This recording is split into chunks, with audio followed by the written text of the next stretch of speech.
আমি বিবাহিত হয়েও তোমাকে অসম্ভব ভালোবাসি বলেই তুমি ভাবতেই পারো যে বিবাহিত হয়ে স্বামী সংসার ফেলে কিভাবে সে আমাকে এত ভালোবাসতে পারে।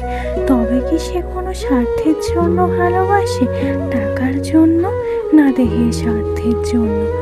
না, না আছে আমার টাকার লোভ, না আছে আমার দেহের স্বার্থ, আছে শুধু আমার ভালোবাসার স্বার্থ, মানসিক শান্তির স্বার্থ, যেটা আমি আমার স্বামীর কাছে পাইনি।